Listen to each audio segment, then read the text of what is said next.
"Excuse me, you're in the wrong seat. This is first class, not coach."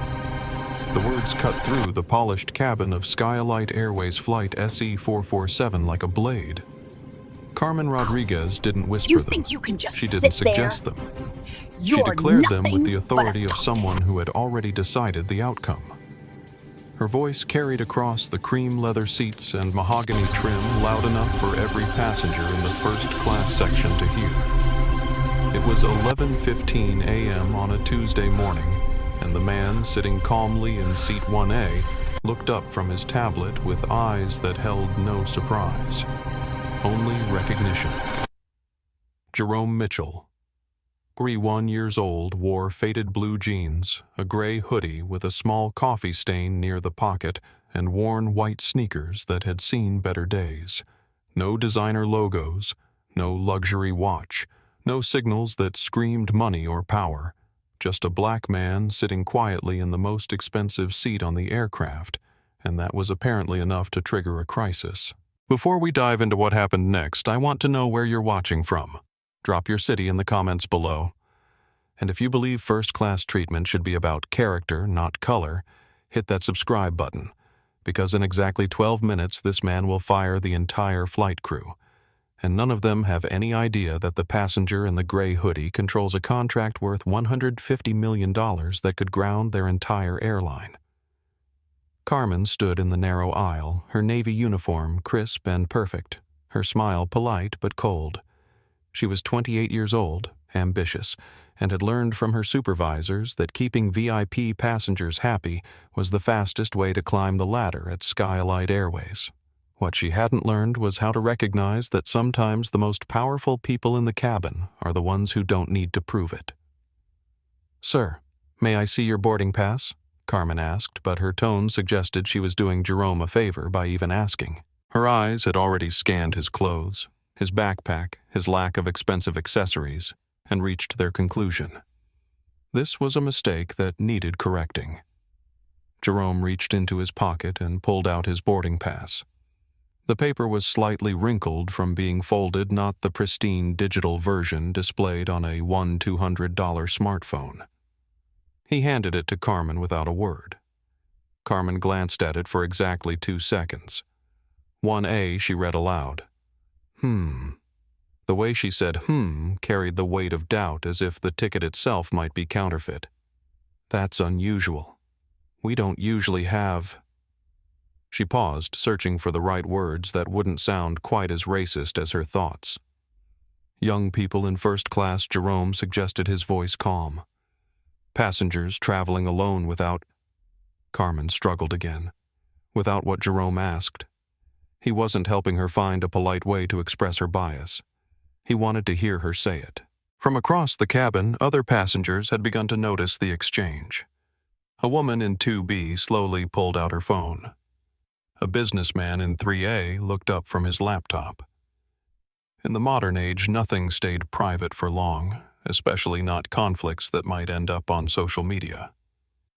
Carmen must have sensed the attention because her voice got quieter, but her determination got stronger.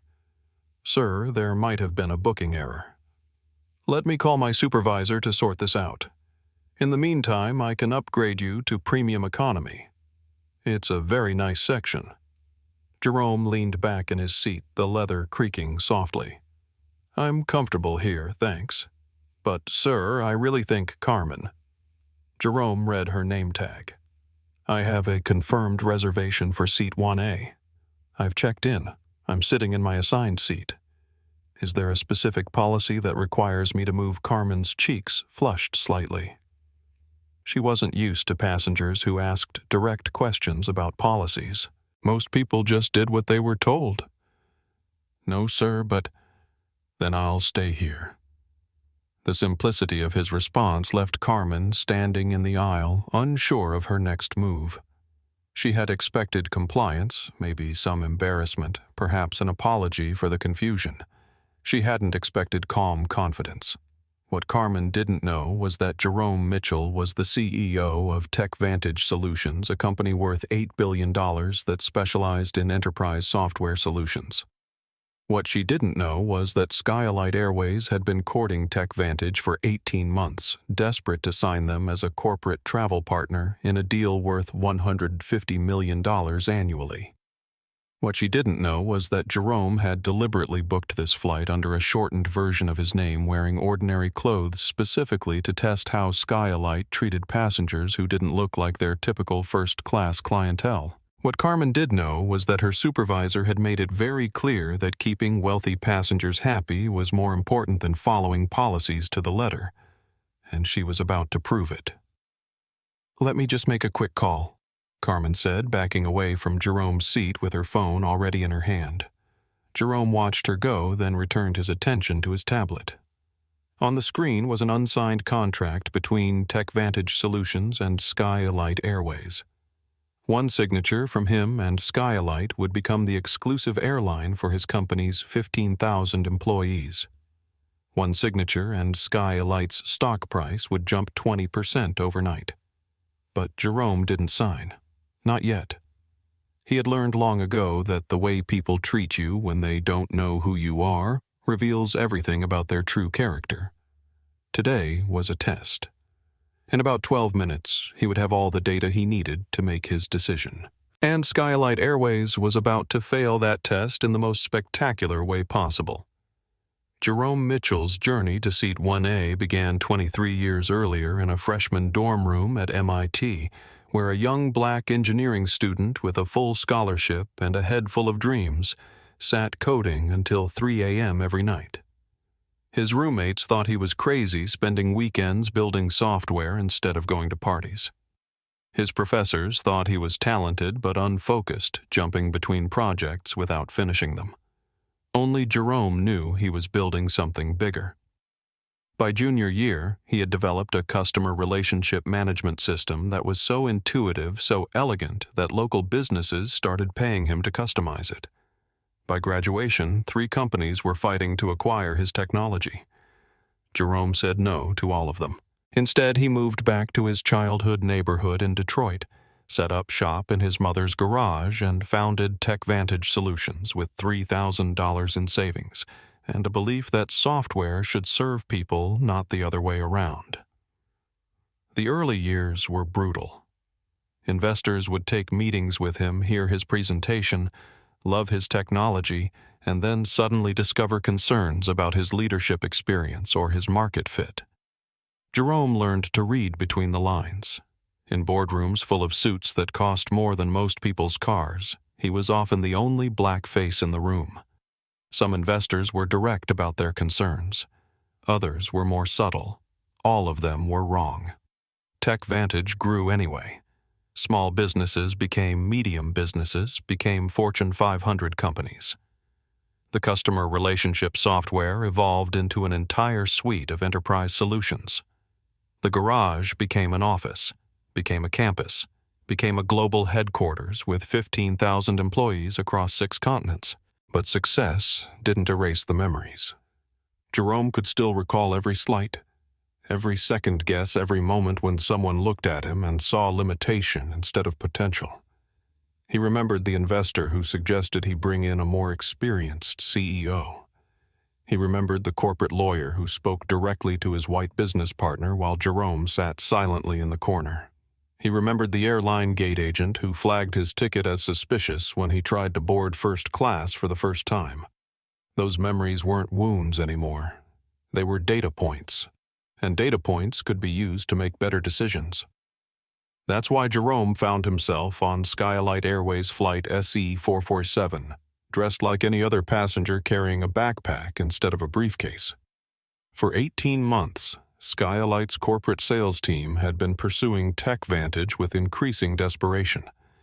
Their presentations were polished, their numbers were impressive, their promises were bold, but Jerome had learned that promises made in conference rooms often fell apart at 35,000 feet. He needed to know how Skylight actually treated people. Not their VIP customers, not their corporate partners, not their board members. Just people. Regular people who paid for a service and expected to be treated with basic human dignity. The test was simple. book a flight under his first initial and last name. Dress down, sit in first class, wait, and see what happened. So far, Skylight was failing. Before boarding, Jerome had spent 2 hours in the Skylight Crown Lounge, a gleaming monument to luxury travel with marble floors, crystal chandeliers, and a champagne bar that rivaled most five-star restaurants. The lounge was designed to make passengers feel special elevated worthy of the premium prices they paid. Jerome felt watched. Not the casual glances that everyone gets in public spaces, but the focused attention of staff members who couldn't quite figure out if he belonged there. The hostess at the entrance had checked his boarding pass 3 times before scanning it. The bartender had asked twice if he was sure he wanted top-shelf whiskey. The server had suggested that perhaps the lunch buffet might be more his style instead of the a la carte menu. Each interaction was polite. Each smile was professional, and each question carried the same underlying assumption surely there had been some mistake. Jerome ordered water and found a seat by the floor-to-ceiling windows overlooking the tarmac. Skylight's fleet sparkled in the afternoon sun, their blue and silver livery promising adventure and comfort to passengers with enough money to afford them. Jerome watched ground crews loading luggage, catering trucks delivering meals, fuel trucks topping off tanks. The coordinated dance of commercial aviation performed by hundreds of people who would never sit in the seats they were preparing. A woman at the table next to him was complaining loudly into her phone. "I don't care what the booking system says, I always get 1A. Always. I've been flying first class on Skylight for 15 years, and I'm not about to start accepting whatever random seat they give me." Jerome glanced over. The woman was blonde, well-dressed, carrying a purse that cost more than most people's rent. She noticed him looking and covered her phone with her hand. "Excuse me," she said, her voice carrying the particular entitlement of someone who had never been told no. "Are you flying first class today?" Jerome nodded. "On this flight?" To New York, Jerome nodded again. The woman studied his clothes, his backpack, his general appearance, and her expression shifted from curiosity to something approaching alarm. She uncovered her phone and spoke more urgently to whoever was on the other end. "Listen, there might be some kind of booking error. I'm going to need you to fix this before I board." Jerome understood that he was the booking error. He was the problem that needed fixing. The woman continued her call while shooting occasional glances in his direction, as if he might suddenly produce a coach boarding pass and admit to sneaking into the wrong lounge. He didn't. Victoria Whitman had been flying first class since before most flight attendants were born. At 45, she was married to David Whitman, the CEO of Whitman Media Group, a company that owned 14 regional newspapers and 3 cable networks. Victoria's morning routine included checking the stock market, reviewing her husband's media coverage, and confirming that her preferred seat on whatever flight she was taking remained blocked for her use. Seat 1A on Skylight flights wasn't just her favorite, it was her throne. She had cultivated relationships with gate agents, flight attendants, and customer service representatives, who all understood that Victoria Whitman's comfort was a priority. Not because Skylight had any official policy about reserved seats, but because Victoria had made it clear that her dissatisfaction would be expressed loudly publicly and in ways that could damage the airline's reputation. In an industry where customer complaints could go viral in minutes, keeping Victoria happy was simply good business. At least, that's what everyone believed. Carmen Rodriguez had learned this lesson 6 months into her job with Skylight. She was young, ambitious, and determined to move up from domestic routes to international flights where the tips were better and the career opportunities more plentiful. Carmen had grown up in Phoenix, the daughter of immigrants who had worked multiple jobs to give their children opportunities they never had. She understood that success required sacrifices, compromises, and sometimes making difficult choices about who to prioritize. Carmen's supervisor, Bradley Thompson, had made the hierarchy clear. VIP passengers came first. Policy second. Everything else third. Bradley was 38, a company man who had worked his way up from baggage handler to operations manager through 15 years of saying yes to the right people at the right times. He was respected, reliable, and absolutely committed to avoiding any situation that might reflect poorly on his management skills. Bradley had never been forced to choose between following company policy and keeping a powerful passenger happy. He was about to learn that sometimes those two things were mutually exclusive. In row 2B, Isabella Santos was preparing to document whatever was about to happen. Isabella was 24, a lifestyle influencer with 150,000 TikTok followers who specialized in travel content and social justice commentary. She had earned her first-class seat through a combination of airline miles, credit card points, and the kind of careful budget management that allowed her to appear wealthier than she was. Isabella's phone was always ready. Her audience expected real, unfiltered content about the realities of travel, and she had built her following by showing both the glamorous and the problematic sides of the industry. If something interesting happened on this flight, her followers would know about it within minutes. What Isabella didn't know was that she was about to witness one of the most dramatic examples of corporate karma in aviation history. What none of them knew was that the quiet man in seat 1A was already several moves ahead of everyone in the game they were about to play. The boarding announcement crackled over the gate's speakers at exactly 11:00 a.m. Skylight Airways Flight SE447 to New York LaGuardia. We'll begin boarding with our first-class and elite platinum passengers. Jerome gathered his backpack and walked to the gate, his boarding pass ready. The gate agent, a young man who looked fresh out of training, scanned the pass without comment and waved Jerome through. No problems, no questions, just standard procedure. It wasn't until Jerome reached the aircraft door that the complications began. Carmen Rodriguez stood at the entrance to the jet bridge, her standard smile in place, but her eyes were already scanning each passenger as they approached. She had worked this route enough times to recognize most of the regular first-class passengers. Jerome was not one of them. "Welcome aboard," Carmen said as Jerome handed her his boarding pass. She glanced at it, then at him, then back at the pass. 1A. That's correct.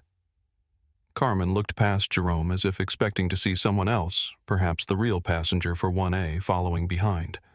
When no one appeared, she handed the pass back with a smile that didn't quite reach her eyes. "Right this way." Jerome followed Carmen into the cabin past the galley area where two other flight attendants were preparing for departure, past the wall that separated first class from the rest of the aircraft, and into the premium section with its 12 oversized seats arranged in a 1-2-1 configuration. Seat 1A was on the left side of the aircraft, a window seat with maximum legroom and privacy. Jerome had specifically requested it. He settled into the leather seat, stowed his backpack under the seat in front of him, and pulled out his tablet. Carmen hovered in the aisle. "Can I get you anything before we take off?" she asked. "Champagne orange juice? Coffee water would be great." Carmen nodded and disappeared toward the galley, but Jerome could see her speaking quietly with another flight attendant, their voices too low to hear, but their body language suggesting concern about something. 3 minutes later, Carmen returned with a bottle of water and that same tight smile. "Sir, I hate to bother you, but I wanted to double-check your reservation. Sometimes our system has booking errors, and I want to make sure you're in the correct seat." Jerome looked up from his tablet. "You want to check my boarding pass again if you don't mind?" Jerome handed over the boarding pass for the second time. Carmen studied it more carefully now, as if additional scrutiny might reveal hidden details she had missed. The pass clearly showed Jerome's name, seat 1A, and the Skylight Airways logo. There was nothing ambiguous about it. Carmen said that same loaded sound from earlier. "And you purchased this ticket yourself?" The question hung in the air like a challenge. Jerome set down his tablet and gave Carmen his full attention. "Is there a reason you're asking?" "Oh, no, sir, just standard procedure. Sometimes people use someone else's miles or have their assistant book travel, and we want to make sure everything matches our records." Jerome had heard this song before. The careful questions, the professional tone, the implication that surely someone like him couldn't have legitimately purchased a first-class seat on his own. He had a choice: produce his credit card and identification to prove he belonged, or let the situation develop naturally and see how far Skylight was willing to go. He chose to let it develop. "I purchased the ticket myself with my own credit card," Jerome said calmly. "Is there a problem?" Carmen's smile became more strained. "No problem at all. I just need to verify a few details with my supervisor. I'll be right back." Jerome watched Carmen walk toward the front of the cabin, her phone already in her hand. Through the thin curtain that separated first class from premium economy, he could see other passengers boarding, finding their seats, settling in for the cross-country flight. None of them were being questioned about their right to be there. At 11:18 a.m., exactly 3 minutes after Carmen had walked away to make her phone call, Victoria Whitman appeared in the first-class cabin like a storm system moving in from the horizon. She swept through the entrance with the confidence of someone who had never been told she couldn't have what she wanted. Her blonde hair was perfectly styled. Her cream-colored business suit was clearly designer, and her red leather handbag cost more than most people made in a month. She moved past the galley, past the other passengers, and directly toward seat 1A with the determination of someone reclaiming stolen property. Victoria stopped in the aisle next to Jerome's seat and stared down at him with unconcealed disbelief. "Excuse me," she said loud enough for every passenger in first class to hear. "You're in my seat." Jerome looked up from his tablet. Victoria was standing so close that he could smell her expensive perfume and see the thin lines of frustration around her eyes. "I'm sorry. That's my seat. 1A. I always sit in 1A. Jerome held up his boarding pass. "According to this, it's my seat today." Victoria didn't look at the boarding pass. She didn't need to. In her world, boarding passes were just pieces of paper, and pieces of paper could be changed, transferred, or upgraded by people with the right connections. "There's been a mistake," Victoria announced, not to Jerome, but to the cabin in general, as if speaking to a larger audience might summon someone in authority to fix this obvious error. "I specifically requested 1A when I made my reservation. I always get 1A. The staff knows this." Jerome remained calm. "When did you make your reservation?" Victoria blinked clearly, not expecting the question. "I don't see how that's relevant. I made mine 6 weeks ago. Confirmed seat assignment, paid for the ticket, checked in online this morning. Unless you made your reservation before I was born, I believe this seat is mine." A few passengers in nearby seats had started to pay attention. The man in 2A looked up from his laptop. The woman in 1B paused her phone conversation. Isabella Santos in 2B discreetly positioned her phone to capture whatever was about to happen. Victoria's voice rose. "Listen, I don't know who you are or how you got that boarding pass, but I'm Victoria Whitman. My husband is David Whitman, CEO of Whitman Media Group. We spend over $200,000 a year on Skylight flights. I think I know which seat I'm supposed to be in." Jerome nodded thoughtfully. "I'm sure you do spend a lot of money with Skylight, but that doesn't change the fact that I have a confirmed reservation for this seat." Victoria's face flushed red. She wasn't used to passengers who didn't immediately defer to her authority. In her experience, mentioning her husband's name and their annual spending was usually enough to resolve any confusion about seating arrangements. "Where's the flight attendant?" Victoria demanded, looking around the cabin. "Someone needs to sort this out right now." As if summoned, Carmen appeared from the galley area, her phone still in her hand and a slightly frazzled expression on her face. She had clearly been hoping to resolve the booking error quietly before any VIP passengers noticed the problem. Too late. Carmen Victoria called out, her voice carrying the authority of someone who knew the staff by name. "Thank goodness you're here. Someone is sitting in my seat." Carmen approached with the careful diplomacy of someone walking into a minefield. She had spent the last 5 minutes on the phone with Bradley Thompson explaining the situation and receiving very clear instructions about how to handle it. Mrs. Whitman Carmen said warmly, "It's wonderful to see you again. I understand there's some confusion about seating. There's no confusion, Victoria replied firmly. This person is in 1A, and 1A is my seat. I need you to move him. Carmen turned to Jerome with an apologetic smile. Sir, I spoke with my supervisor and we'd be happy to upgrade you to our premium economy section. It's very spacious and I think you'd find it much more comfortable. Jerome leaned back in his seat.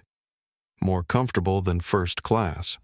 Well, no, but sometimes these booking errors happen and the easiest solution is... What booking error? Jerome interrupted. You've seen my boarding pass. You've confirmed I have a legitimate reservation. What exactly is the error? Carmen's smile became more strained. She had been hoping Jerome would accept the upgrade offer gracefully, allowing her to solve the problem without having to explain the real reason she was asking him to move. Sir, Mrs. Whitman is one of our most valued customers, and so am I. Jerome said quietly. Victoria laughed a short, sharp sound that carried no humor. Are you? What's your skylight status level? Jerome smiled. I don't have one. Well, I'm Elite Platinum Diamond. Victoria announced as if she were revealing royal lineage. The highest level skylight offers. I've been Elite Platinum Diamond for 7 consecutive years. So unless you can match that, I think we know who the valued customer is here. Jerome nodded slowly. You're absolutely right. We do know. What Victoria didn't know was that Jerome's company, TechVantage Solutions, represented potential annual revenue of $150 million for Skyalite Airways. What she didn't know was that Jerome himself had a personal net worth that exceeded the annual GDP of some small countries. What she didn't know was that the man she was demanding to remove from her seat could buy the entire airline with the money he kept in checking accounts. But Jerome wasn't going to tell her that. Not yet. The confrontation had been growing louder, and other passengers in the first-class cabin were no longer pretending not to notice. In the age of social media, public conflicts were entertainment potential viral content and sometimes evidence of larger social problems. Isabella Santos in seat 2B had been discreetly recording since Victoria's entrance.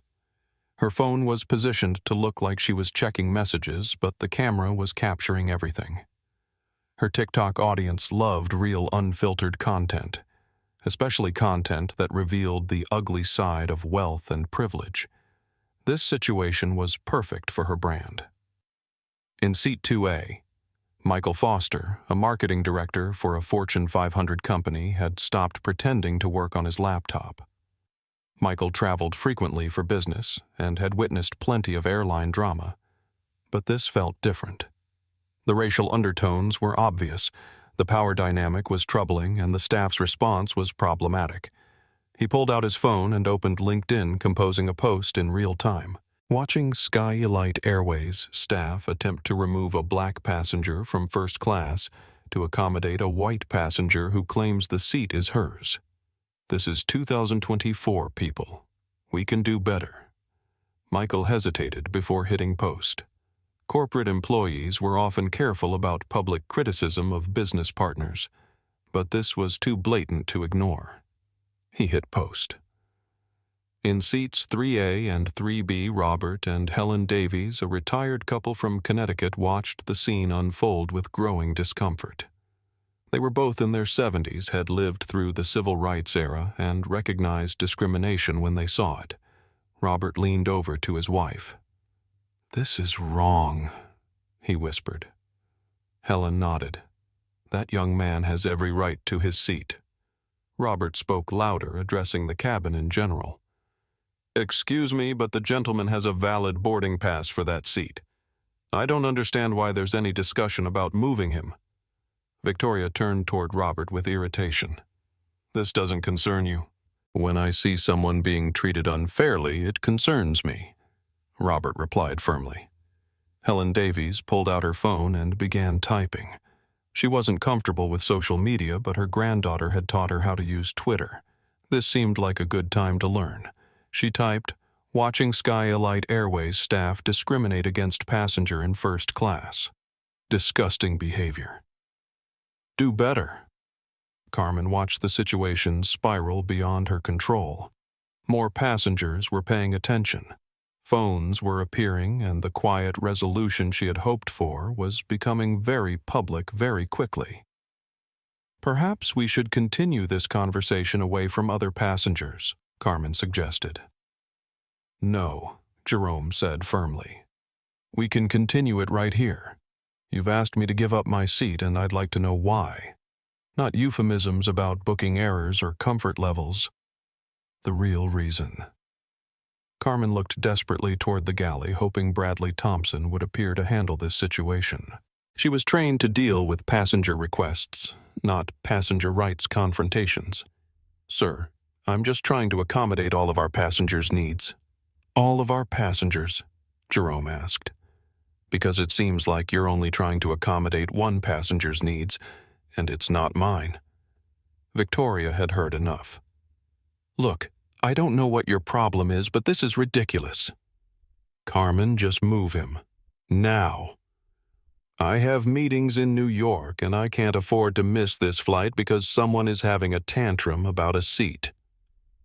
Jerome turned to Victoria with calm eyes.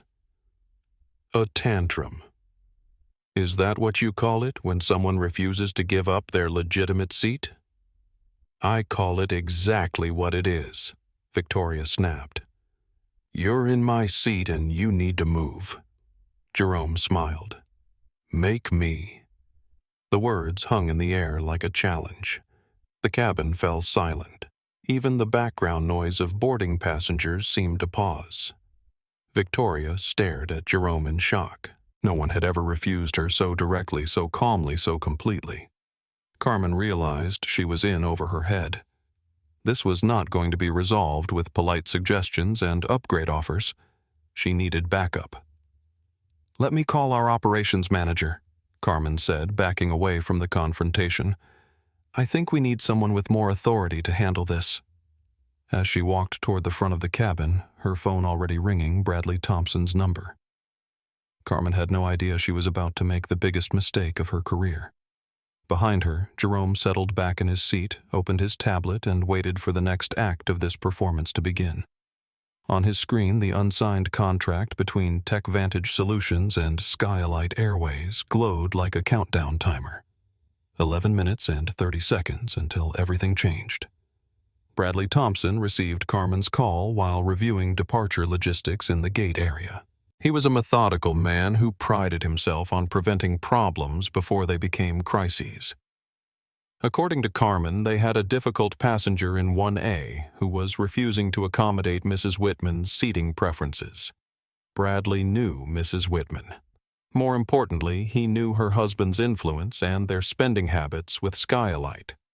He also knew that accommodating VIP passengers sometimes required creative solutions that weren't strictly by the book.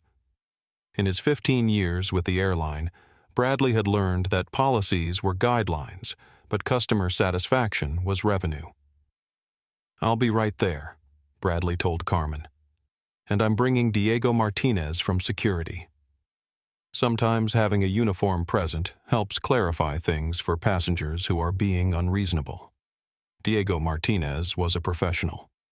At 34, he had worked airport security for 8 years and aircraft security for 3. He understood that his presence was usually enough to de-escalate most situations. Passengers who might argue with flight attendants rarely wanted to argue with security. Diego followed Bradley onto the aircraft at 11:22 a.m., 4 minutes after Carmen had made her call. He wore the standard security uniform, navy blue shirt, black pants, radio on his shoulder, and the kind of calm demeanor that suggested he had seen every possible passenger problem and knew how to handle them. What Diego hadn't seen was a situation where the problem passenger was actually the solution to everyone's problems if only they were smart enough to recognize it. Bradley and Diego approached first class with the confidence of men who believed they understood the situation. Problem passenger in wrong seat refusing to move. Solution explain. Consequences. Offer alternatives, apply gentle pressure. Outcome, passenger relocates, VIP customer satisfied flight departs on time. They had no idea they were walking into corporate suicide. "Good morning," Bradley said as he approached seat 1A. "I'm Bradley Thompson, operations manager for this flight. I understand we have a seating concern." Jerome looked up from his tablet. "Do we?"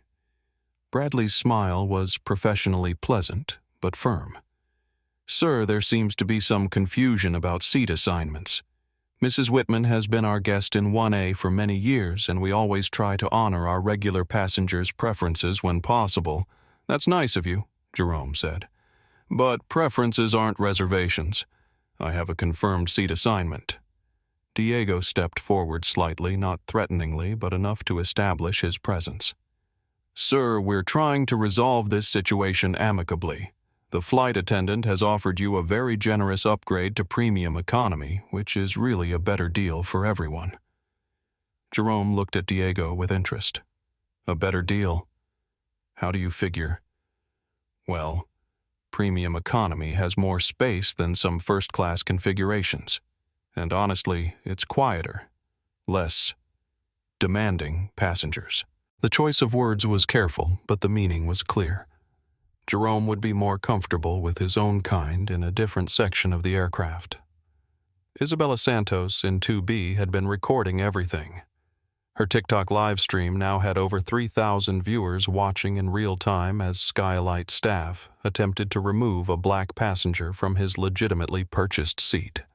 The comments were flooding in a mix of outrage support for Jerome and recognition that this was exactly the kind of discrimination that people claimed didn't happen anymore.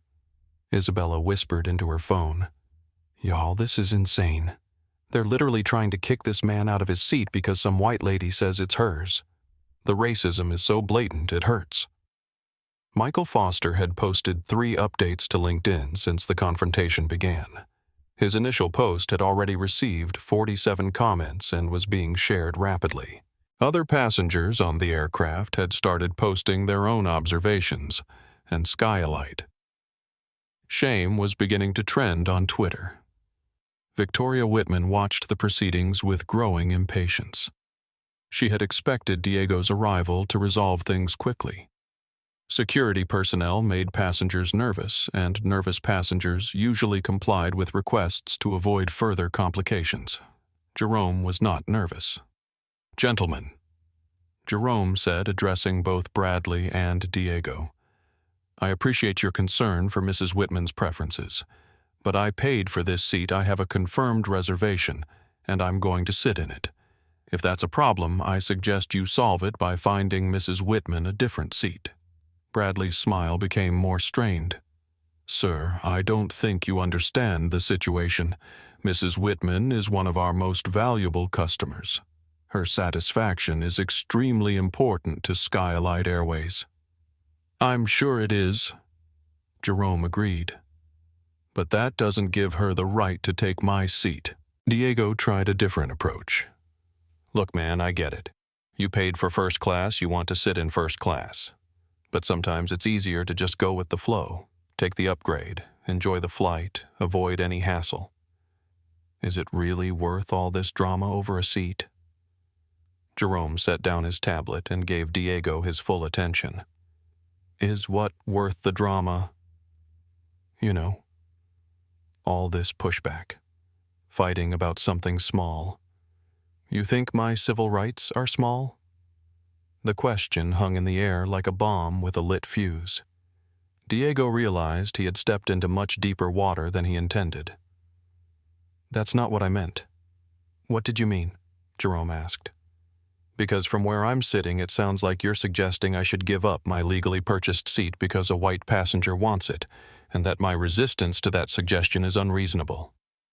"Did I misunderstand?" Diego looked at Bradley for help. Bradley looked at Carmen for support. Carmen looked at Victoria for guidance. Victoria looked at Jerome with undisguised hatred. "This is ridiculous," Victoria announced loudly. "I don't know what kind of game you're playing, but I've had enough. Either you move or I'm calling my husband, and he's calling the CEO of this airline personally." Jerome smiled. Please do. The exchange between Victoria and Jerome had been overheard by every passenger in first class, and several had started recording their own videos or posting their own social media updates.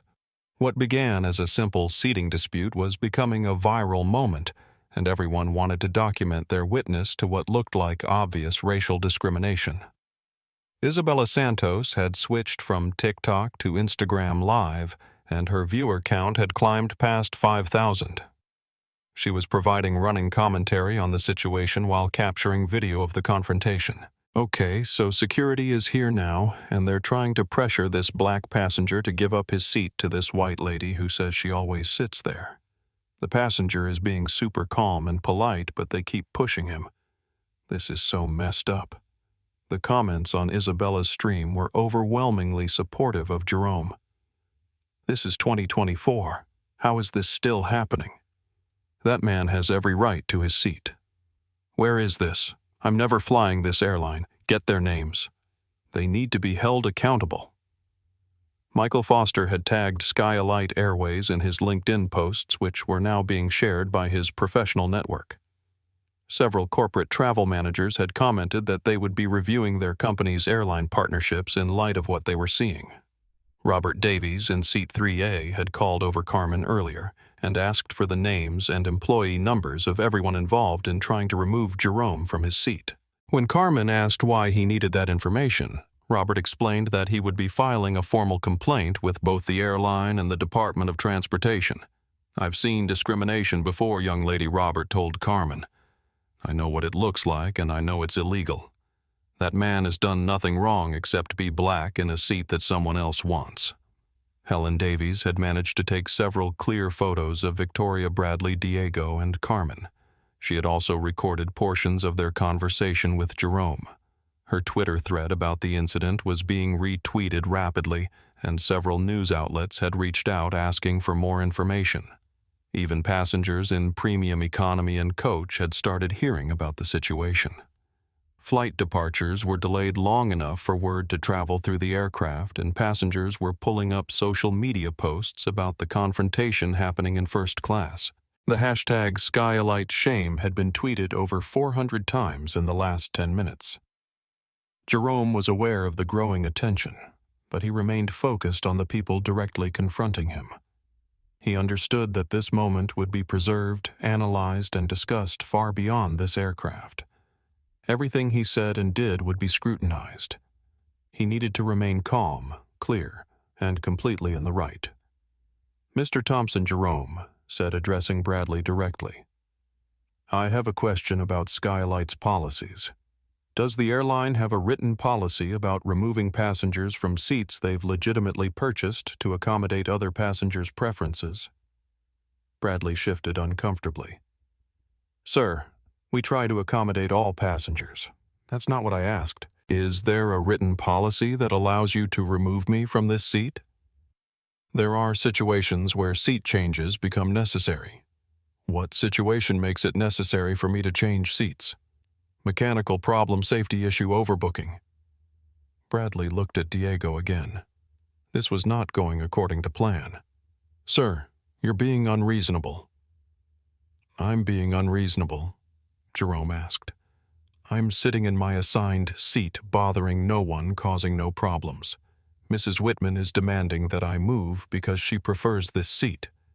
Your staff is supporting her demand despite the fact that I have a legitimate reservation. Security has been called to pressure me into compliance. And I'm being unreasonable. Victoria had heard enough. Yes, you're being completely unreasonable. I don't know what your problem is, but normal people don't act this way. Normal people understand that some things are just the way they are. Jerome turned to look at Victoria directly. What things are just the way they are, Mrs. Whitman? Victoria's face flushed red. You know exactly what I mean. No, Jerome said calmly. I don't. Please explain what you mean. Victoria glanced around the cabin, suddenly aware that multiple phones were pointed in her direction, and that her next words would be preserved forever. She had been about to say something that would have ended her social standing permanently.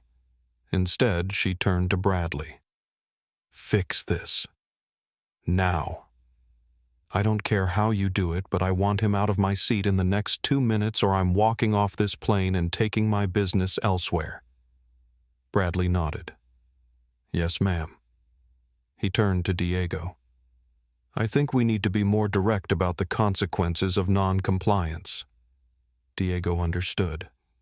Time for the security approach.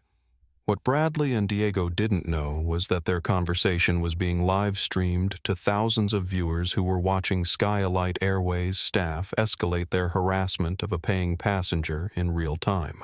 What they didn't know was that several news outlets were already monitoring the situation and preparing stories about airline discrimination.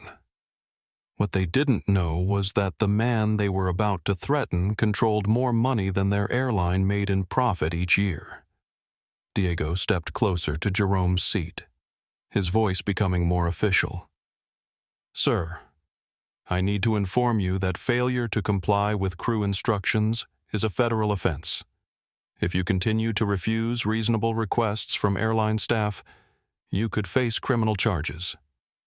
Jerome looked up at Diego with calm interest.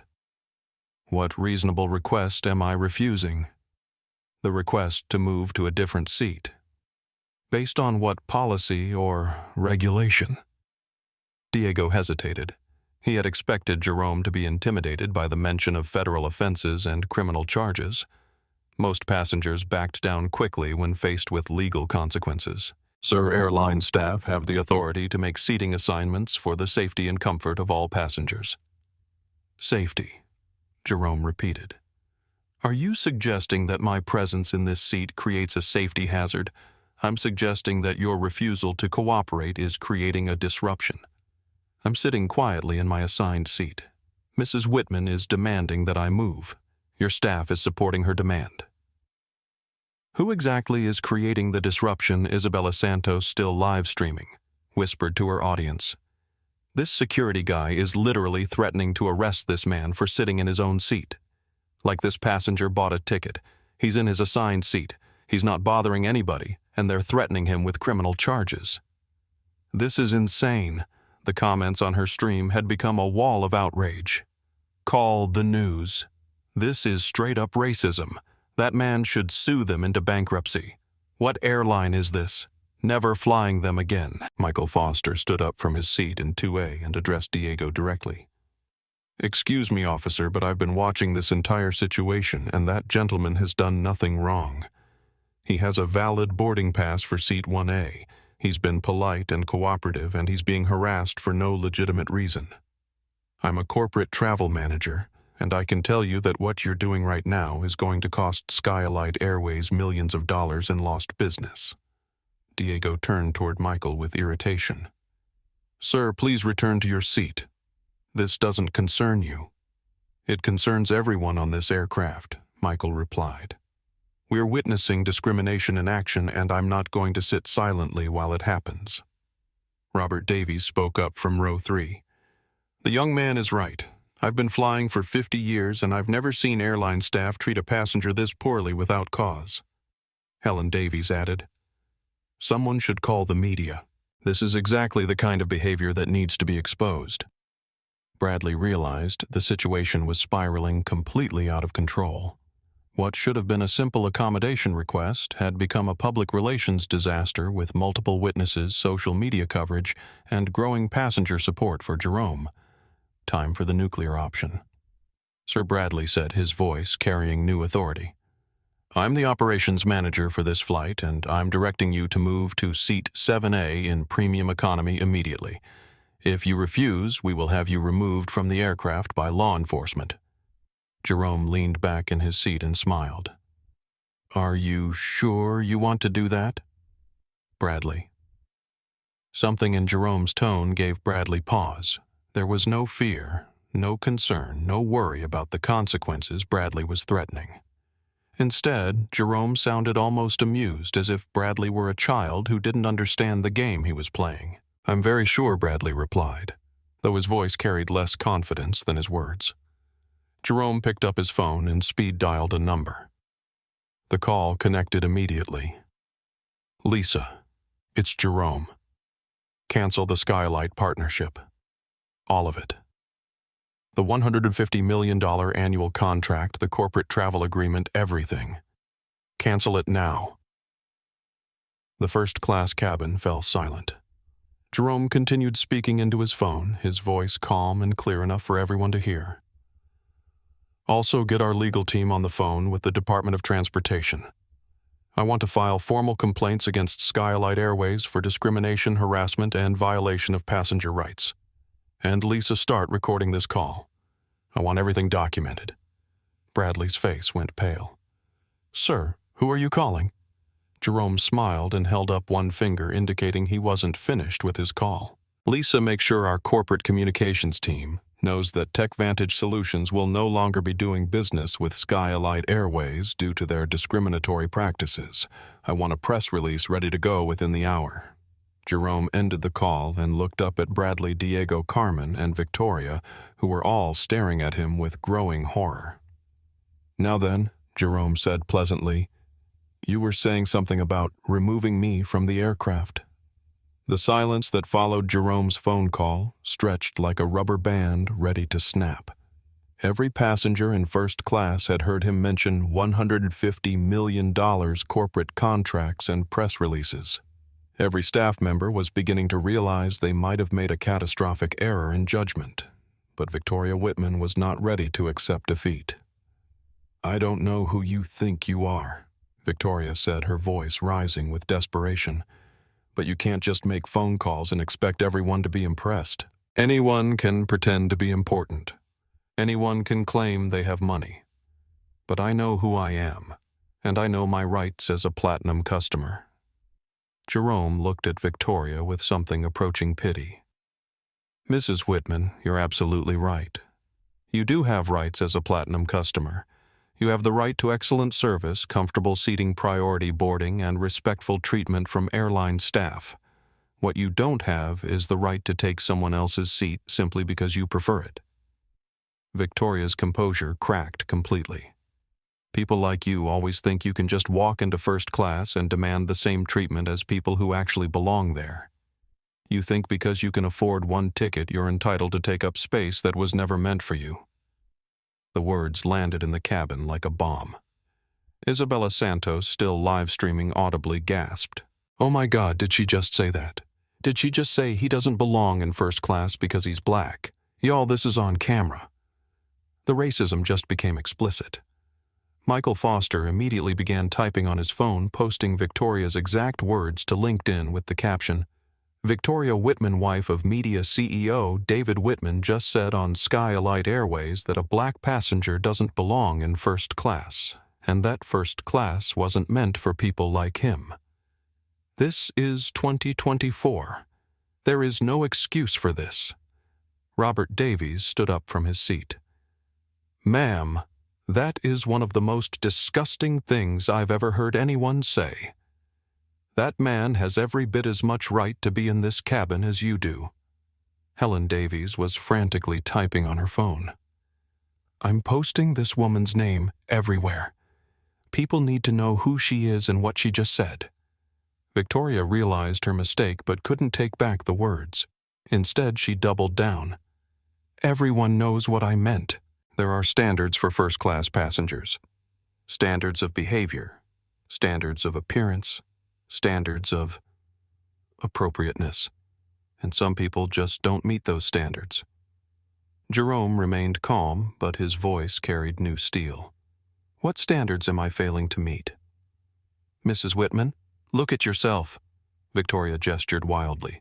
Your clothes, your backpack, your whole presentation. You don't look like you belong in first class. You look like you wandered into the wrong section by mistake. And how exactly should someone look to deserve a seat they purchased?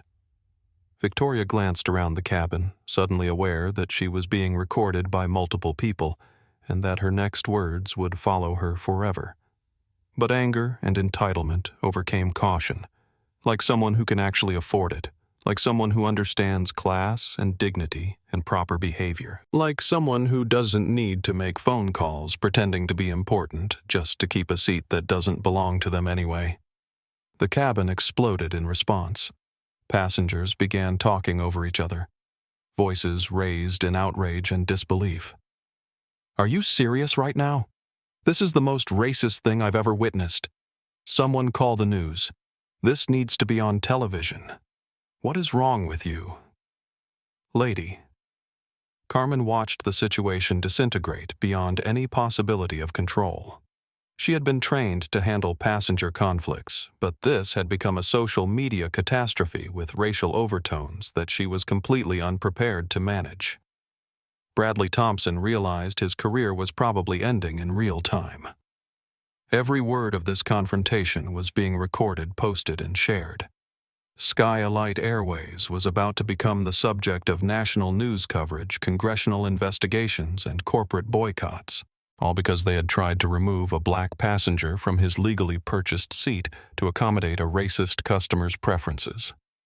Diego Martinez understood that his role in this situation was going to be scrutinized by federal investigators.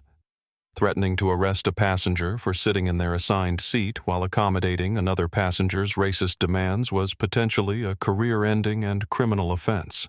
But Victoria was just getting started. Bradley. Victoria demanded, "I don't care what phone calls this person makes or what threats he issues. I want him out of that seat right now. I want him removed from this aircraft. And I want an apology from Skylight Airways for subjecting me to this harassment." Bradley looked at Diego with desperation. They were trapped between a customer making increasingly racist demands and a passenger who clearly had significant resources and legal knowledge. Every choice they made now would be wrong, Mrs. Whitman. Bradley said carefully, "Perhaps we should consider other seating arrangements." "No," Victoria shouted. "I am not being accommodated. He is being accommodated. I have been flying Skylight for 15 years and I have never been treated with such disrespect. Either you remove him, or I will make sure everyone knows that Skylight Airways allows passengers to terrorize legitimate customers." Jerome spoke quietly into his phone. "Lisa, are you getting all of this?" His assistant's voice was audible to everyone nearby. "Every word, Jerome. Our legal team is already preparing documentation and our communications department is drafting statements. The Department of Transportation has been notified and we've reached out to several civil rights organizations." Victoria heard the assistant's response and her face went white. Who are you?" Jerome smiled. "Someone who can actually afford first-class Mrs. Whitman." Diego made one last attempt to salvage the situation. "Sir, maybe we can work out a compromise. Mrs. Whitman clearly feels strongly about this seat and you've made your point about passenger rights. What if we found you a different first-class seat with even better amenities?" "What better amenities?" Jerome asked. "This is already the best seat on the aircraft. Window seat, maximum legroom, first boarding group. What exactly are you offering that would be better than what I paid for?" Diego realized he had no answer. There was no better seat. There was no logical reason for Jerome to accept a change. There was only the racist demand of a customer who believed her whiteness entitled her to take whatever she wanted from black passengers. "Look," Diego said, his voice becoming more aggressive. "You've had your fun. You've made your statements. You've shown everyone how principled you are. But this flight has to depart and we can't do that with this ongoing disruption. So I'm going to ask you one more time. Will you voluntarily move to a different seat, or do we need to involve law enforcement?" Isabella Santos whispered to her live-stream audience. "He's literally threatening to have this man arrested for sitting in the seat he paid for. Security is threatening a paying passenger with arrest because a racist white lady wants his seat. This is America in 2024. Her viewer count had climbed past 8,000 people watching live. The comments were a wall of outrage support for Jerome and promises to boycott Skylight Airways forever. Michael Foster stood up again. "Officer, I'm a witness to everything that's happened here. That gentleman has committed no crime, violated no policy, and done nothing wrong. If you have him arrested, I will testify on his behalf in any legal proceeding that follows." Robert Davies added, "I'll testify as well. This is discrimination, plain and simple." Helen Davies held up her phone. And I have video evidence of everything that's been said and done. Jerome looked at Diego with calm interest. So, to be clear, you're threatening to have me arrested for refusing to give up my legally purchased seat to accommodate the racist demands of another passenger. Is that an accurate summary? Diego's throat tightened. When phrased that way, his position sounded indefensible. Sir, it's not about race. What's it about? Jerome asked. Diego looked at Bradley for help. Bradley looked at Carmen for support. Carmen looked at Victoria for guidance. Victoria provided it. It's about standards, she screamed. It's about maintaining the quality and class that first-class passengers expect. It's about not allowing just anyone to disrupt the experience of passengers who actually deserve to be here. The cabin fell silent again. Jerome smiled sadly. Thank you for clarifying that, Mrs. Whitman. Victoria realized she had gone too far, but pride and entitlement prevented her from backing down. Instead, she decided to end this confrontation with one final demand that would force the airline staff to choose sides definitively. Bradley Thompson. Victoria said, using his full name as if she were addressing a subordinate, I am giving you an ultimatum. Either you remove this man from seat 1A immediately, or I am walking off this aircraft. And when I walk off, I'm calling my husband, who is calling the Skylight Board of Directors, who are calling your CEO. And then we'll see how long your job lasts. Bradley felt the walls closing in around him. Victoria's threat was real. Her husband did have connections with Skylight's leadership. But removing Jerome would be illegal, discriminatory, and probably criminal. He was trapped between customer satisfaction and federal law. Mrs. Whitman Bradley said carefully, I understand your frustration, but... No buts, Victoria interrupted. Yes or no? Remove him or I leave. Choose. Jerome watched this exchange with fascination. Victoria was forcing Skylight Airways to choose between accommodating racism or following the law. In 2024, this should not have been a difficult choice. But Bradley hesitated. The hesitation was everything. Every passenger in first class saw it. Every person live streaming saw it. Every witness with a camera saw it. Skylight Airways, through their operations manager, was actually considering whether to illegally remove a black passenger to accommodate a racist white passenger's demands. Take your time, Bradley Jerome said calmly. This is an important decision. I'm sure you want to think it through carefully. Bradley's hands were shaking slightly. Sweat had appeared on his forehead. His career, his reputation, and possibly his freedom hung in the balance of whatever he said next. Bradley started, then stopped. Victoria sensed victory.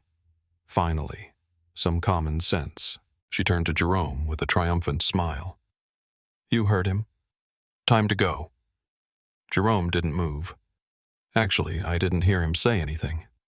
He doesn't need to say it, Victoria replied. His choice is obvious. Jerome pulled out his phone and made another call. Lisa, patch me through to our general counsel. The call connected within seconds. Jerome came a voice through the phone's speaker. David, I need you to listen very carefully to what's about to happen. I want you to hear Skylight Airways make their choice. Jerome held the phone up so everyone could hear both sides of the conversation. Bradley Thompson. Jerome said clearly, This is your last chance. Are you going to remove me from my legally purchased seat to accommodate Mrs. Whitman's racist demands? The question hung in the air like a sword over Bradley's head. Every passenger waited. Every person live streaming waited. Every witness with a camera waited. Skylight Airways was about to make the biggest mistake in their corporate history, or they were about to do the right thing. Bradley opened his mouth to respond, and Jerome smiled because he already knew what Bradley was going to say. Bradley Thompson took a deep breath, looked around the cabin at the cameras, the witnesses, and the viral social media coverage happening in real time, and made his choice. "Sir, I'm asking you to voluntarily relocate to premium economy to resolve this situation." The words fell like a guillotine. Jerome nodded slowly, as if Bradley had confirmed something he already knew about human nature. He lifted his phone so his general counsel could hear clearly. "David, did you get that? Skylight Airways has just chosen to remove a black passenger from his legally purchased seat to accommodate a white passenger's racist demands. I want that documented." "Got it, Jerome. This is being recorded. We'll have legal filings ready within the hour." Jerome ended that call and immediately dialed another number. This one connected to a conference line with multiple voices. Jerome came a woman's voice. "Lisa, are you there with the team? I'm here with Marcus from legal, Sarah from communications, and Rachel from corporate partnerships." Jerome put the phone on speaker so the entire first-class cabin could hear both sides of the conversation. "Team, I need you to execute Protocol 7 immediately." Protocol 7. Lisa asked for confirmation. The complete partnership termination. Complete termination. Effective immediately.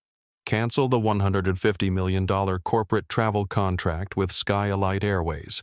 Cancel all employee travel arrangements. Cancel the in-flight internet partnership.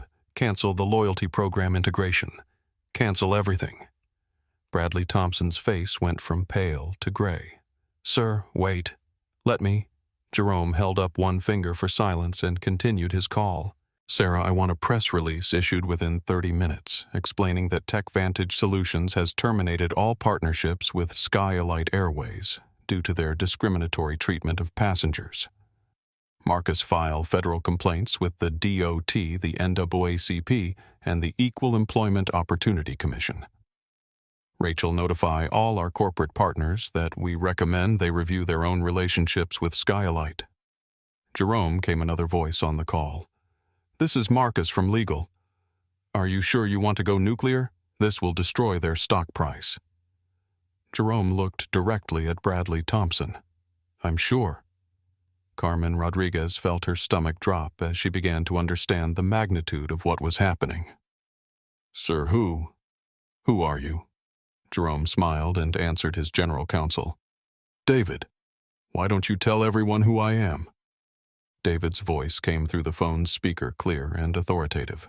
"Ladies and gentlemen, you've been discriminating against Jerome Mitchell, CEO and founder of TechVantage Solutions, valued at $8 billion. Mr. Mitchell personally controls assets worth approximately $2.3 billion, and his company was in final negotiations for a $150 million annual partnership with Skylight Airways."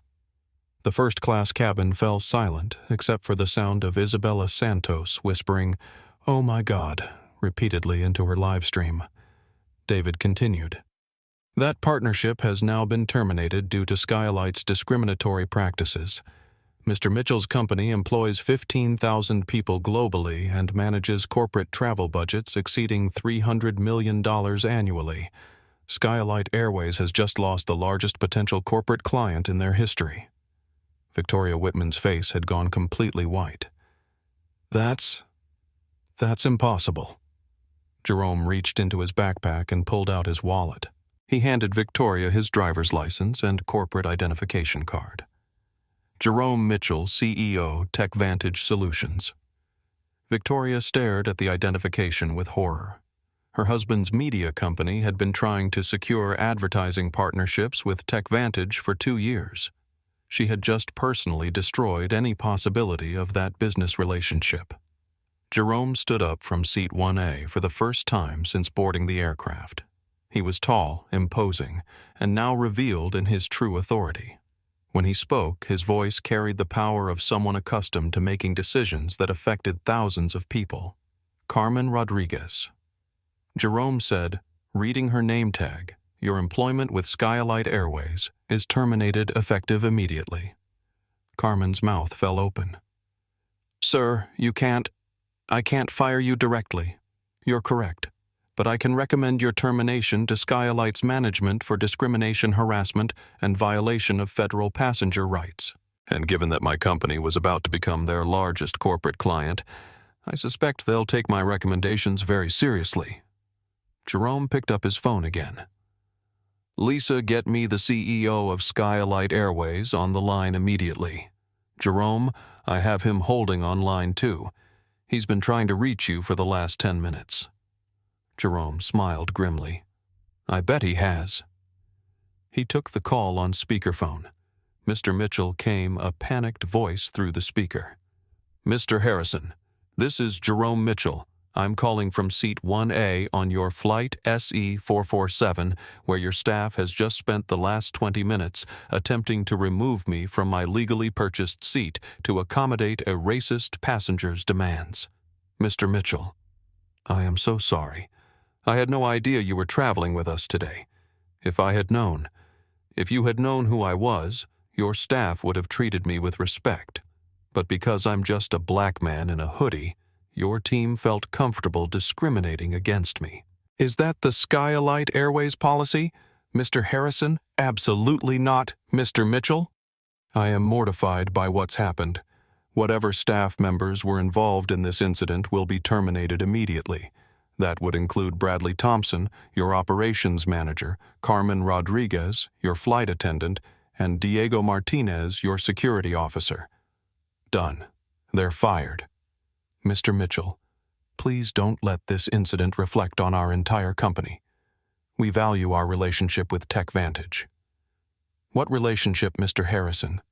I just terminated our partnership, all $150 million of it. The silence on the other end of the call stretched for several seconds. Mr. Mitchell, surely we can work through this. Perhaps additional compensation policy, changes, public apologies. Mr. Harrison, your staff threatened to have me arrested for sitting in my assigned seat because a white passenger said I didn't belong in first class. Your operations manager chose to support those racist demands rather than follow federal law. Your flight attendant actively participated in attempting to remove me. What exactly do you think we can work through? Jerome ended the call and turned to Bradley Thompson. Bradley, you made your choice. You chose to support discrimination over doing the right thing. You chose customer appeasement over federal law. You chose to threaten an innocent passenger rather than confront a racist one. Your employment with Skylight Airways ends today. Bradley's hands were shaking. Sir, please, I have a family. You were just trying to take the easy path, the path that required a black man to give up his rights to make a white woman comfortable. That path is closed now. Jerome turned to Diego Martinez. Diego, you threatened to arrest me for exercising my civil rights. You intimidated a passenger who was violating no laws, breaking no rules, and causing no problems. Your security credentials will be revoked and your actions will be reported to federal authorities. Diego had gone pale. Mr. Mitchell, I was just doing my job. Your job is to protect passengers from genuine threats, not to threaten passengers on behalf of racist customers. You failed at your job.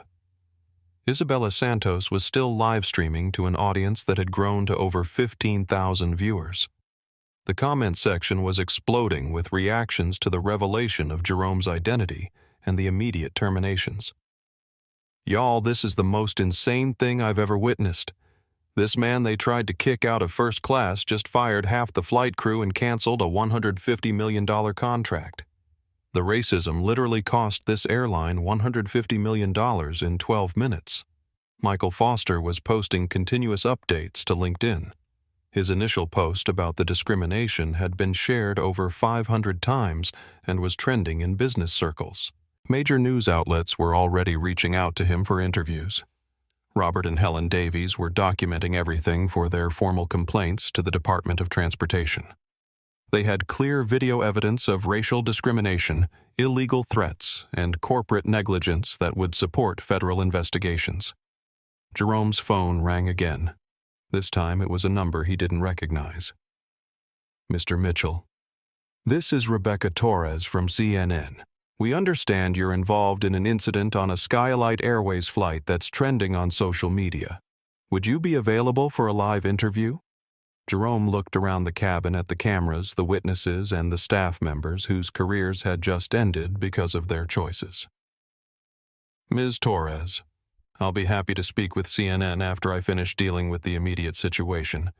But yes, this story is exactly what it appears to be. Skylight Airways attempted to remove a black passenger from his legally purchased seat to accommodate a racist white passenger. Everything was recorded and the evidence is undeniable." Jerome ended the call and turned to Victoria Whitman, who had been standing silently in the aisle, still clutching his identification cards. "Mrs. Whitman," Jerome said quietly, "you got what you asked for. You wanted to see standards and consequences. You wanted to know who belongs in first class and who doesn't. Well, now you know." Victoria's voice was barely a whisper. I never intended." "You never intended to face consequences for your racism," Jerome replied. "You never intended for your words to be recorded and shared. You never intended for your actions to cost an airline $150 million. But intentions don't erase impact, Mrs. Whitman."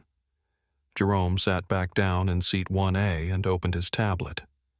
"Now then," he said to the remaining passengers, "I believe we have a flight to catch."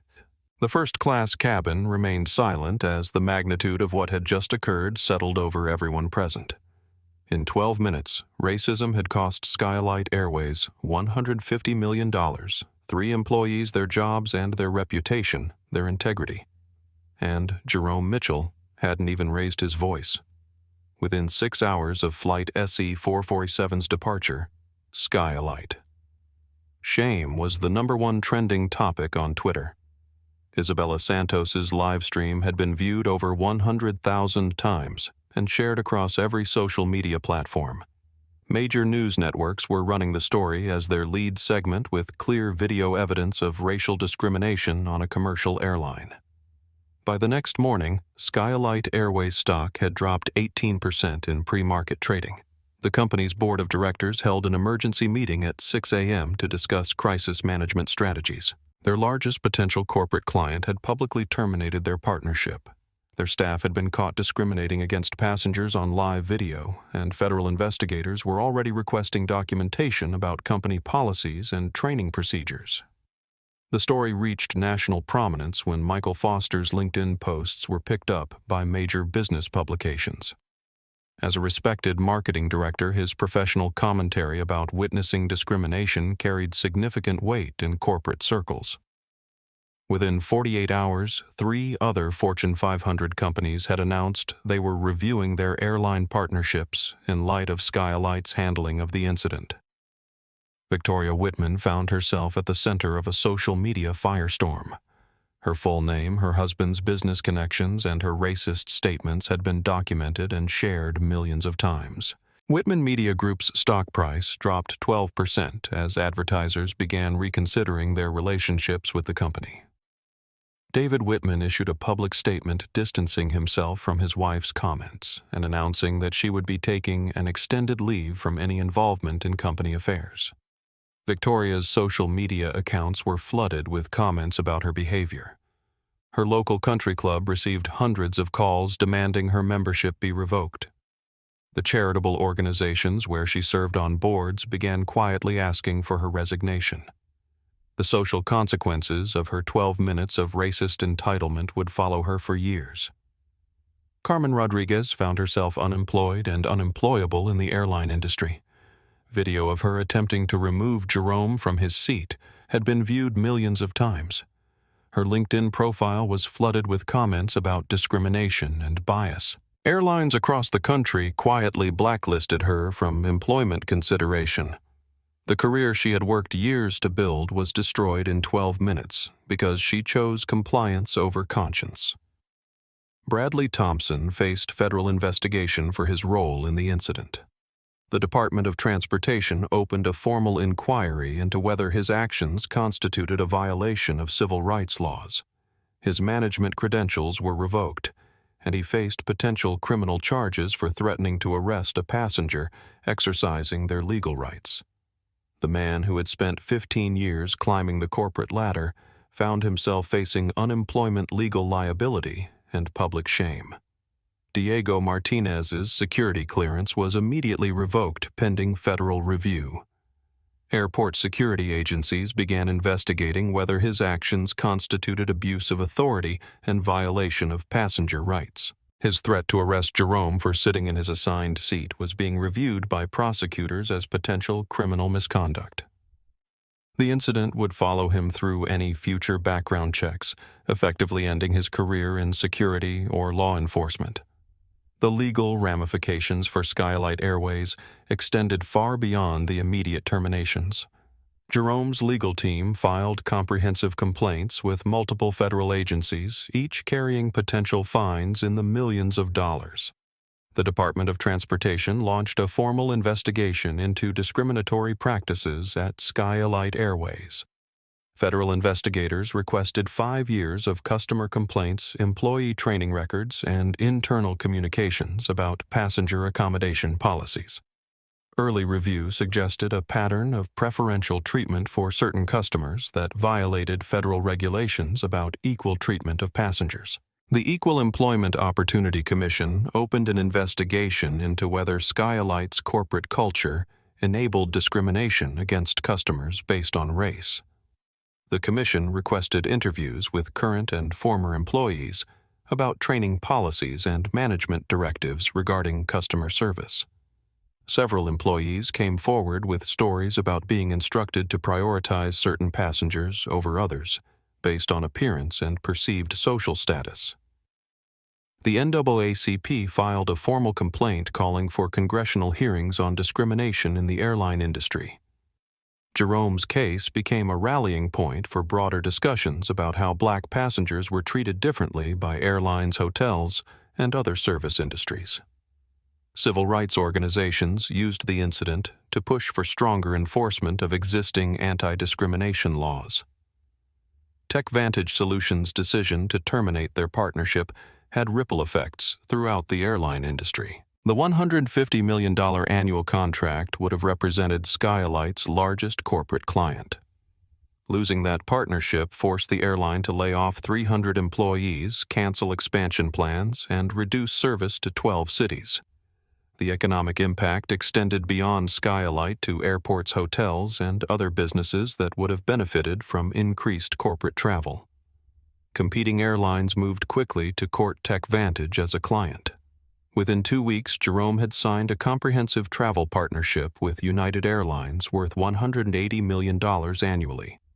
The new partnership included strict non-discrimination clauses, diversity training requirements, and oversight mechanisms to ensure equal treatment of all passengers. 3 major corporations announced they were reviewing their travel policies after witnessing Skylight's handling of the incident. The potential loss of additional corporate clients forced Skylight's board to consider fundamental changes to company culture and employee training. The national attention focused on Jerome's experience forced the airline industry to confront uncomfortable truths about passenger treatment and bias in customer service. Major airlines began reviewing their own policies and training procedures to prevent similar incidents. American Airlines announced a comprehensive review of customer service policies with specific focus on bias prevention. The review included mandatory training for all customer-facing employees about implicit bias de-escalation techniques and passenger rights. Employees would be required to complete annual recertification to maintain their positions. Delta Airlines implemented new protocols requiring supervisor approval before any passenger could be asked to change seats for reasons other than safety or operational necessity. The protocols included documentation requirements to ensure that seat change requests were based on legitimate business needs rather than customer preferences or bias. United Airlines, competing for TechVantage's partnership, announced the creation of a passenger advocacy position within their customer service organization. The advocate would investigate discrimination complaints, ensure fair treatment of all passengers, and recommend policy changes to prevent bias in service delivery. Southwest Airlines began conducting regular audits of customer service interactions to identify patterns that might suggest discriminatory treatment. The audits included review of complaint data, employee feedback, and passenger surveys to ensure equal treatment across all demographic groups. The International Air Transport Association issued new guidelines for member airlines about preventing discrimination and ensuring equal treatment of passengers. The guidelines included specific protocols for handling conflicts between passengers, training requirements for staff, and oversight mechanisms to ensure compliance with civil rights laws.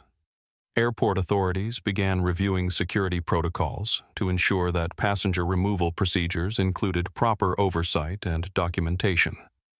Diego Martinez's threat to arrest Jerome highlighted the potential for abuse of security authority in service of discriminatory customer demands.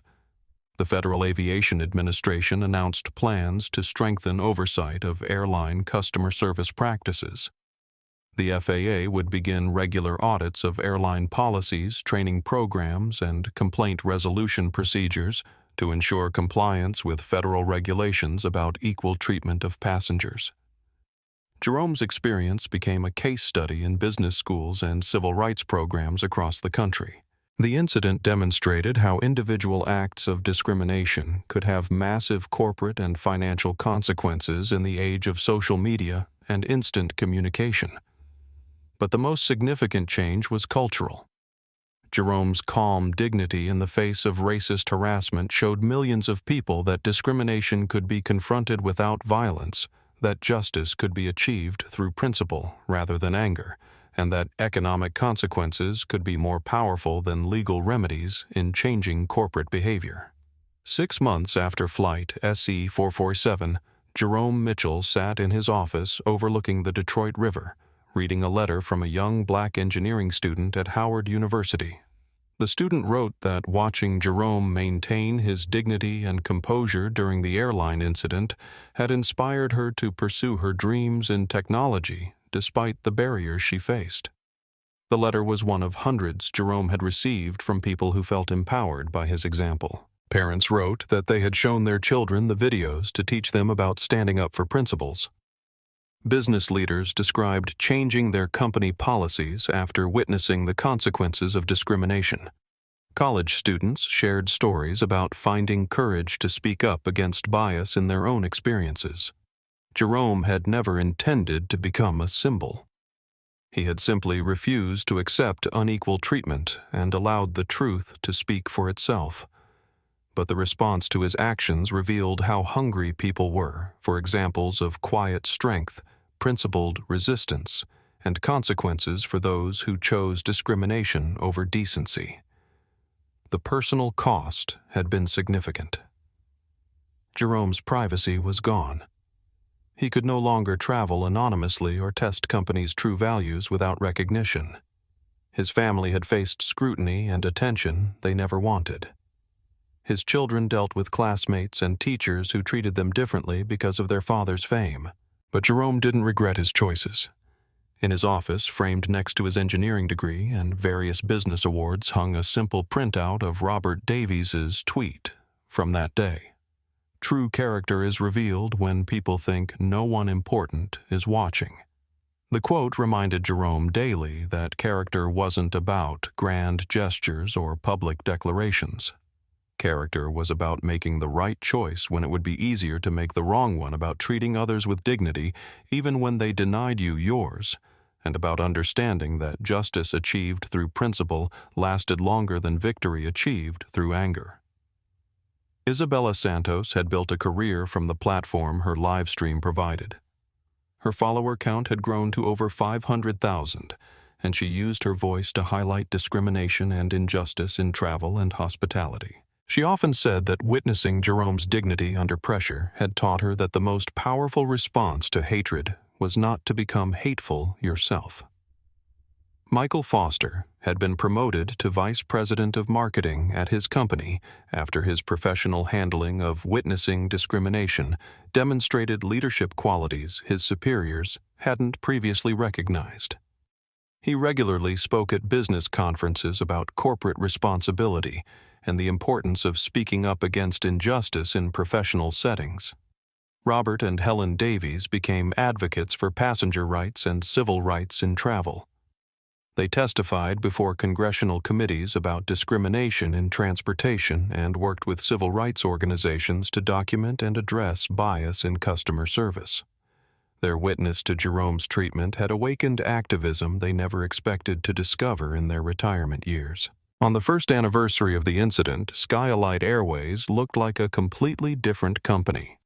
New leadership had implemented comprehensive bias training for all employees, created oversight mechanisms for customer service interactions, and established partnerships with civil rights organizations to monitor and improve their practices. The changes weren't just cosmetic. Skyalite had created a passenger advocate position similar to United's hired a chief diversity officer with real authority to change policies and implemented regular audits of customer service data to identify patterns of discriminatory treatment. Complaints about bias had dropped 78% as employees learned to recognize and interrupt their own prejudices. Carmen Rodriguez had found work as a customer service trainer for a hospitality consulting company. Her experience with the consequences of discrimination had given her unique insight into the importance of bias training and equal treatment protocols. She traveled the country teaching customer service representatives how to recognize their own prejudices and treat all customers with equal respect regardless of appearance or perceived social status. Bradley Thompson had left the airline industry entirely. He now worked for a nonprofit organization focused on civil rights education, using his experience as an example of how good people could make terrible choices when they prioritized convenience over conscience. His story served as a warning to other managers about the long-term consequences of short-term accommodations to discrimination. Diego Martinez had also changed careers, becoming a community organizer focused on police and security reform. His abuse of authority in service of racist demands had taught him how easily power could be misused when those holding it failed to examine their own biases and question the legitimacy of the requests they received. Victoria Whitman remained largely in seclusion. Her husband's media company had recovered financially, but her personal reputation never recovered from those 12 minutes of recorded racism. She had lost her social standing, her board positions, and many of her friendships. The consequences of her entitled bigotry would follow her for the rest of her life. But the most important change was in Jerome himself. He had established the Mitchell Foundation, which provided scholarships and mentorship for underrepresented students in technology and business. The foundation's mission statement was simple. Character is revealed in moments of testing. Excellence is achieved through principled action. The foundation funded not just education, but programs that taught young people how to maintain dignity under pressure, how to respond to discrimination with strength rather than anger, and how to use their success to create opportunities for others facing similar barriers. On a quiet Sunday evening, Jerome stood at the window of his home office watching his children play in the backyard. His daughter was teaching his son how to code on her laptop, both of them laughing as they built a simple game together. He thought about the letter from the Howard University student, about the hundreds of people who had written to thank him for showing them that dignity was stronger than hatred, that principle was more powerful than rage, and that justice achieved through character lasted longer than victory won through force. Jerome had learned something important on Flight SE-447. The way people treat you when they don't know who you are reveals who they really are. But more importantly, how you respond to that treatment reveals who you really are. He had chosen to remain calm, not because he was weak, but because he was strong. He had chosen to speak quietly, not because he was afraid, but because truth didn't need volume to carry power. He had chosen to let his actions speak instead of his anger, because consequences achieved through principle lasted longer than punishment achieved through emotion. The incident had cost Skylight Airways $150 million, 3 employees their careers, and Victoria Whitman her reputation. But it had given millions of people something more valuable, an example of how to maintain dignity in the face of discrimination, how to seek justice without sacrificing character, and how to transform moments of hatred into opportunities for change. Jerome's legacy wasn't the money he had made or the companies he had built. His legacy was the quiet demonstration that you could fight racism without becoming consumed by rage, that you could demand respect without compromising your principles, and that the most powerful response to hatred was not to hate back, but to remain so committed to your own dignity that others were forced to confront their lack of theirs. As his children's laughter drifted through the window, Jerome smiled. The next generation would face their own tests of character, their own moments when they would have to choose between convenience and conscience, between taking the easy path and taking the right one.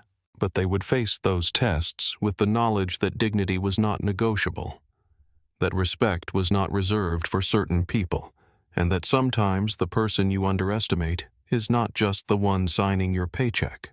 They're the one teaching you that character matters more than comfort, that justice matters more than convenience, and that the content of your character is revealed not by how you treat people who can help you, but by how you treat people who you think cannot. The lesson of Flight SE 447 would echo through corporate boardrooms, civil rights organizations, and family dinner tables for years to come. Treat people with dignity, not because of who they might be, but because of who you choose to be. And that choice, Jerome had learned, was the only one that ever really mattered. If this story moved you, if it reminded you that respect isn't earned through status symbols but through character, then hit that like button right now. Share this video with someone who needs to hear that dignity is not negotiable and justice is not optional. Subscribe to our channel if you believe these stories need to be told, because every subscription helps us reach more people with messages that matter. Comment below and tell us. Have you ever witnessed discrimination like this? Have you ever had to choose between staying silent and speaking up? Your stories matter, and they remind us all that change happens. One person, one choice, one moment of courage at a time. And remember, the most powerful person in any room is often the one who doesn't need to prove it. The strongest response to hatred is not hatred back, but dignity that cannot be shaken. Character is revealed not when everything is easy, but when everything is hard. Until next time, keep your dignity, demand your respect, and never underestimate the power of standing your ground with grace. Because sometimes the person sitting quietly in seat 1A isn't just a passenger, they're a lesson waiting to be learned.